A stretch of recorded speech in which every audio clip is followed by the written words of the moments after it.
Morning folks, this is a bit of a public information film. You see these signs behind me. I'm at Westham Bridge, where there's been works going on by Wessex Water for a long time, and when they first put the barriers up and reduced the size of the bridge a few months ago, I stood here and thought this would be interesting as an experiment in terms of cyclists and pedestrians using a very confined space, because there's been a lot of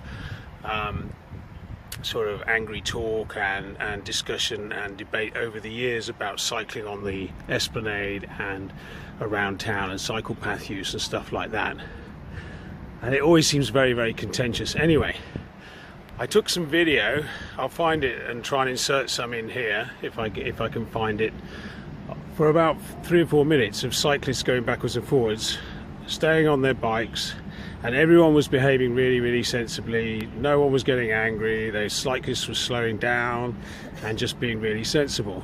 And then a few weeks ago, a sign popped up, that red one there, saying "Cyclists please dismount." Nothing else, just that one. And then going across the bridge 3 or 4 times a day, three or four times a week, with the boys going to school over there, started seeing people getting angry.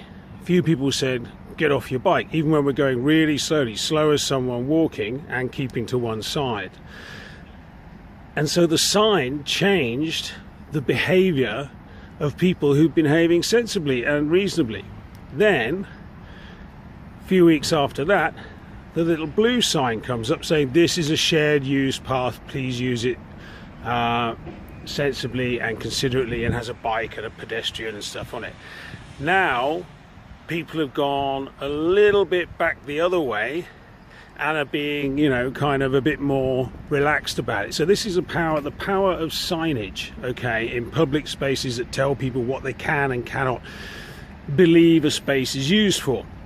And this reminds me of a study by an academic at the University of the West of England that I shared with one of our councillors, a very, very respected older councillor who's been on the council for a long time, about signage, because she did her PhD was on the turning the Bath-Bristol canal into a cycle path, a shared use cycle path, and how to do it successfully. And she did it successfully using careful signage and a few other tricks of the trade. So she's an expert in shared use paths and the psychology of shared use paths. Anyway, I sent this academic paper to said councillor, and I'm saying this because it's kind of representative in some ways of many things that I've heard and experienced over the years in Weymouth in dealing with matters of this kind. And the councillor wrote back to me and said, "Can you summarise that into 1 page of A4? And I wrote back going, "Well, that's kind of what an abstract is, and if you don't know what an abstract is, that's a summary. There's a summary on the front of every academic piece of research that summarises what's in the paper, so you don't have to read the whole paper." Anyway, so he hadn't even read the abstract, and then when I said there's an abstract, he said, "Well, I don't think it would work anyway." Period. That's it. Nothing else happened. I don't think it would work anyway. So there's a councillor saying, and this isn't, you know, anything to do with my political allegiance, because it's not, you know, it's not someone in the Labour Party. I mean, it is someone in the Labour Party, okay? But that's a councillor just out of hand dismissing someone whose job is to do something better than they have any experience of before, okay? Just dismissing it out of hand. And the reason I'm making this video is because this morning, coming across this bridge with my 2 boys, my youngest, who's 9, nearly 10, was going very slowly on his bike along, and a big bloke stayed in the middle, refused to move, and he didn't try and nudge him, but he refused to move and had to made my boy almost go into the wall to get round him, okay?